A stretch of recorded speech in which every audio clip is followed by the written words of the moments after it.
Before ice, before the very idea of freshness existed, the Japanese had to fight against time to preserve the taste of the sea. On salt-crusted shores, craftsmen rubbed grains of shio into fish, letting them rest under the sun, then in the whisper of smoke. There were no refrigerators, only seasons, salt, and patience. In a humid land, they invented dozens of ways to turn preservation into an art of survival, and a reflection of harmony between humans and nature. In medieval Japan, the absence of ice was more than a technological gap. It was a daily struggle against decay. As an island nation surrounded by abundant seas, Japan depended heavily on fish as its main source of protein.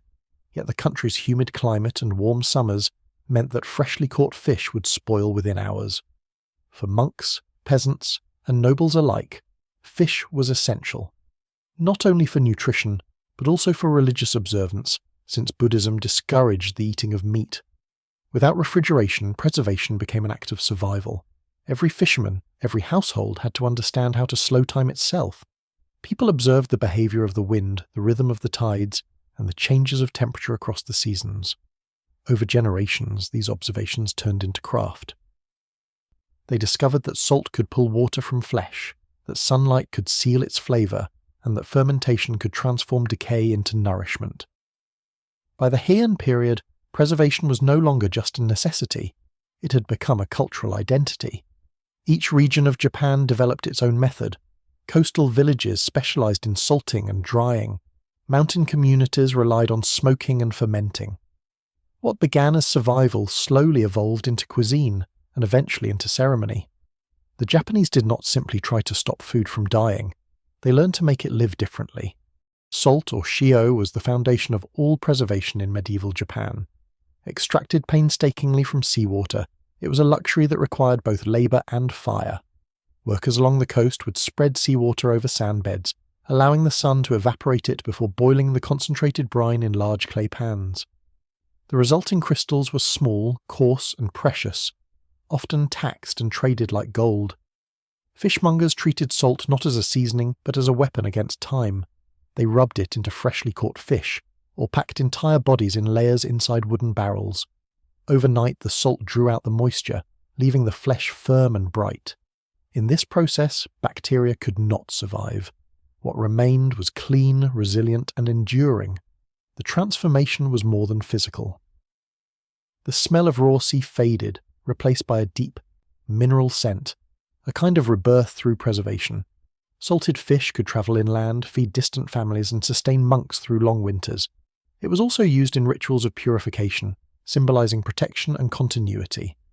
In a world without refrigeration, salt was more than a tool. It was a silent companion to life and death, granting fish a second existence. It connected coast to mountain, fisherman to temple, and survival to faith. Himono, literally dried fish, was the most common and beloved preservation method throughout medieval Japan. It was simple, visible, and fragrant. Fishermen would slice open the fish along the belly, clean it with seawater instead of fresh water, and lay it flat on bamboo racks or hang it from wooden poles. Sunlight and wind became their invisible partners. The coastal breeze, rich with salt, acted as a natural antiseptic, while the sun gently drew out moisture without cooking the flesh. In winter, when the air was cold and crisp, the drying was slow and perfect. Craftsmen could hear the faint crackle of skin tightening each morning as they turned the fish, an intimate conversation between man and nature. Himono was not only practical but deeply symbolic. To eat dried fish was to taste the patience of time. For commoners, it meant sustenance through hard seasons. For samurai, it represented discipline and restraint. And for monks, it embodied purity, food stripped to its essence. A well-dried fish could last for weeks or even months if stored properly. When grilled later, it revived with an aroma that blended salt, smoke, and sunlight, a reminder of the coast even in the heart of the mountains. In many ways, himono became a metaphor for the Japanese spirit itself, modest, enduring, and quietly powerful. In mountain villages far from the sea, where winds were weak and humidity strong, another art emerged, ibushi zakana, the smoking of fish. Here, instead of sunlight, people relied on fire and patience. Fish were hung inside smoky huts or above the orori, a sunken hearth that burned oak, bamboo, or rice straw. The process could last for days, as thin ribbons of smoke wrapped the fish like incense around a shrine offering. The smoke not only dried the flesh, but infused it with a rich, earthy fragrance that repelled insects and bacteria. Each region developed its own blend of wood. Oak gave depth, bamboo offered sweetness, and straw left a delicate golden hue. Over time, the colour of the fish darkened to deep amber, signalling that it had crossed the line between raw and preserved, a state both alive and transformed. This technique was the ancestor of katsuobushi, the hard, smoked bonito still used in Japanese cuisine today.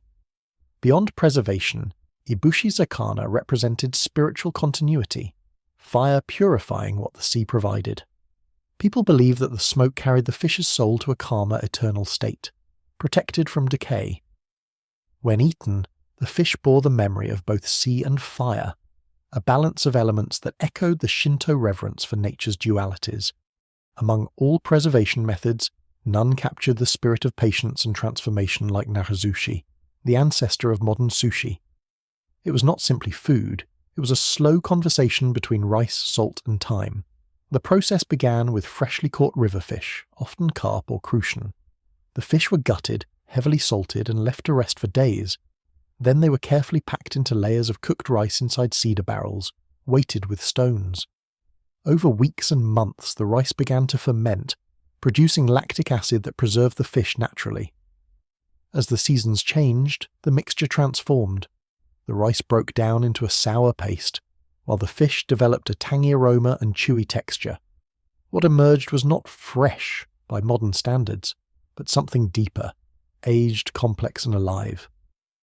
In the Shiga region near Lake Biwa, funazushi became famous for its longevity.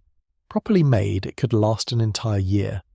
The flavour was sharp, salty, and slightly sweet, carrying the scent of fermented rice and clean water. To taste it was to understand the rhythm of time. In temples, monks saw narazushi as a symbol of harmony between decay and renewal.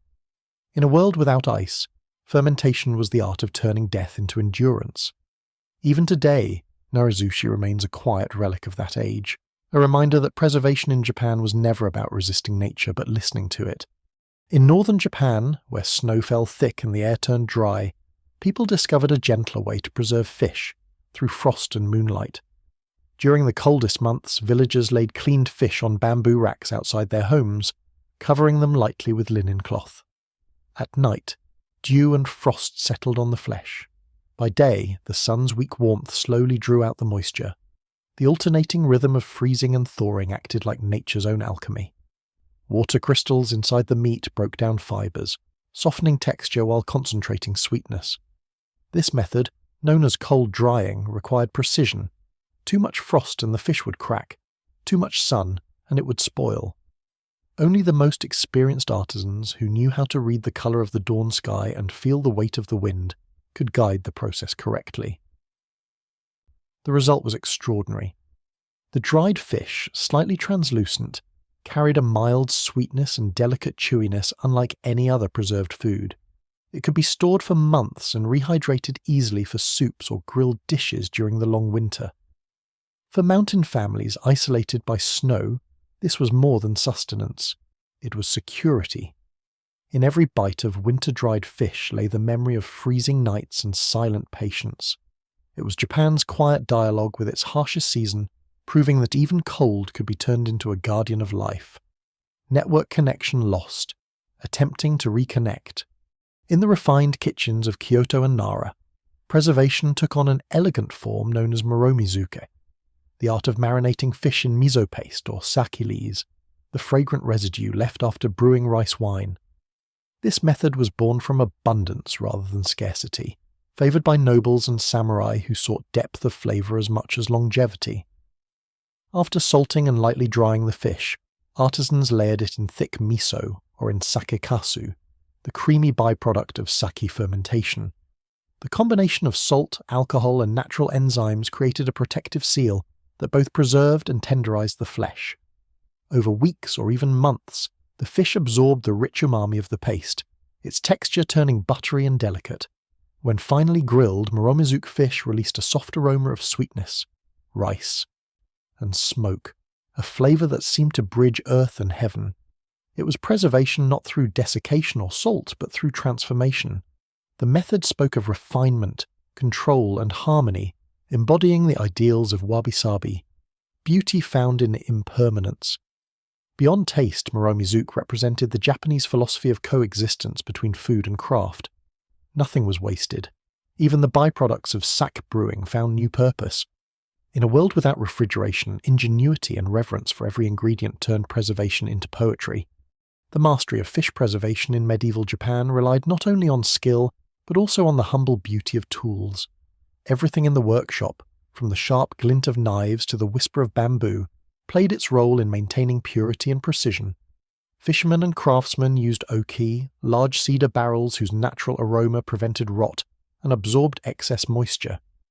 Take keigo, bamboo baskets, allowed airflow during drying, while longdeba bocho knives sliced cleanly along the bone without tearing the flesh.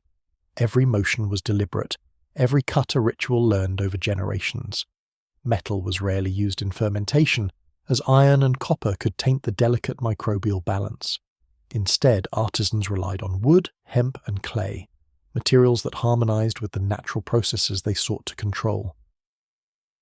Even cleaning followed strict practice. Tools were washed not with soap but with salted water to prevent contamination. Within these quiet workshops, the sounds were almost musical. The scrape of blade against board, the drip of brine, the murmur of wind through hanging fish. Each element formed part of an ancient rhythm, a dialogue between human intention and natural rhythm.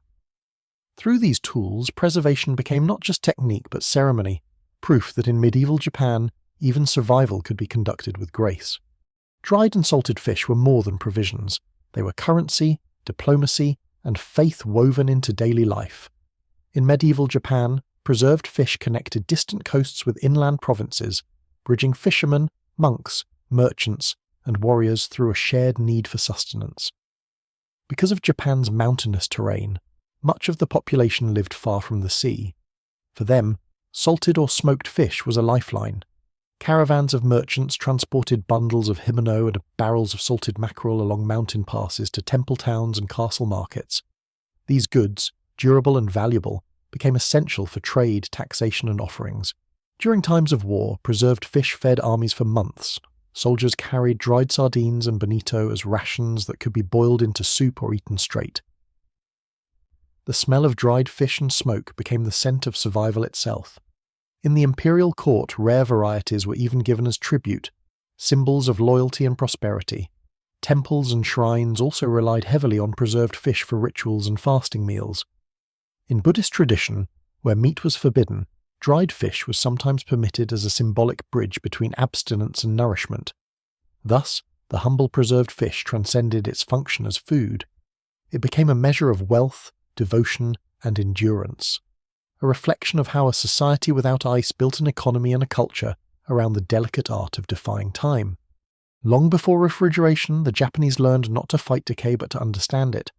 Their genius lay not in conquering nature, but in cooperating with it, allowing time, salt, wind, and fire to reshape life into new forms of endurance. Every preserved fish carried within it a dialogue between impermanence and harmony. The crafts of drying, salting, fermenting, and smoking were acts of humility before the elements. Each process required patience, observation, and acceptance. A quiet acknowledgement that nothing remains unchanged, yet everything can continue in another form. From the simple salted mackerel of fishermen to the refined Moromizuke of Kyoto's samurai kitchens, preservation became an art that united all classes. It was science, spirituality, and survival fused together. Even today, when refrigerators hum and freshness is taken for granted, the philosophy of medieval preservation endures.